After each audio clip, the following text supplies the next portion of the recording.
blend, but it's never going to be kind of like almost the same, just because again it's a smaller production and it's a grower champagne. So there's a, again, there's a certain producers that are grower champagne and certain that are big houses. And I'll tell you a little trick. How can you find out in a store without knowing the producer? It's very hard to see on a label, but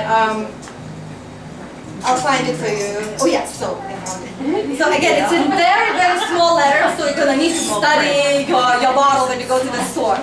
But there's a few letters. I have it, I think, written down. Maybe I'm not, but maybe it's good for you to write it down. But there's those small letters right on the bottom before the number, serial number.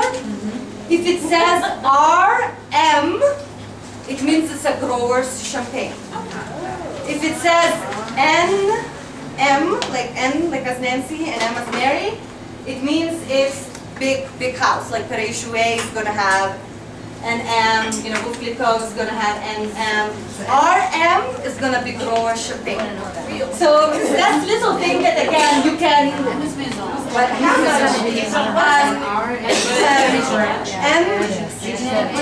Rectaculum manipulum. But how much of the grower champagne do you get? You don't get that. You probably have, in a store you can find it. There's like really some great producers, and you can find in your maybe neighborhood a little bit better wine store than going to the regular one. Grape and Grain in Aspen, they do have some grower champagne. But again, if you don't know the producer, what does it stand for again? The N? So NM, it means négociant manipuleur, so it means big house that negotiates and buys grapes. And RM, it means rectaculum manipulum, which is like grower champagne. So RM and NM. So that's a little trick. Timing from grape to bottle on champagne. How long? How long? Yes. I think for a regular brut, like non-vintage, you have to age it at least 12 months, at least like a year and a half. And then for your vintage and more more serious champagne, you need to age it 36 months, which is, again, it's not an easy production. And if you really think right now, of course, everything is done mechanically, but small grower champagne, they still do everything with hands, like hands-on. So they put, kind of that second, they start second fermentation in a bottle, they infuse it by hand, they do riddling by hand, the whole disgorgement and everything, they do it by hand. And those big, houses, again, they're wonderful bubbles, and you know exactly what you're gonna get every single time you purchase a bottle. Yeah. So, do you have a favorite champagne?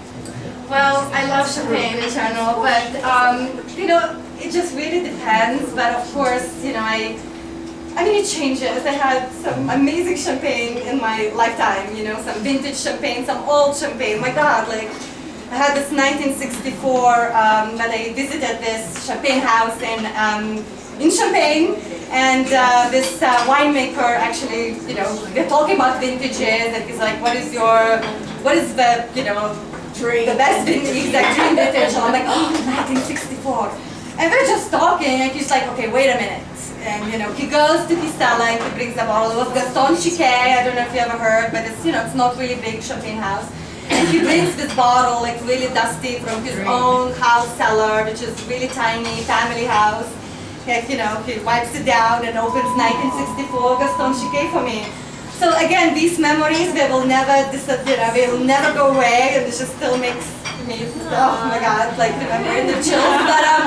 But again, I'm not going to drink that every day, so I have my flats and I have my stilettos. And I don't wear them both at the same time. So Jean Messel, it's a grower champagne. It's made by the woman. She actually inherited her, the whole business from her father. It's made from, it's 100% Pinot Noir. So again, you can see maybe Perrier had more Chardonnay, so it has just a little bit more softer feel, a little bit more feminine, a little bit more elegant. This wine has structure to it. It's almost has some body, almost chewy type of character.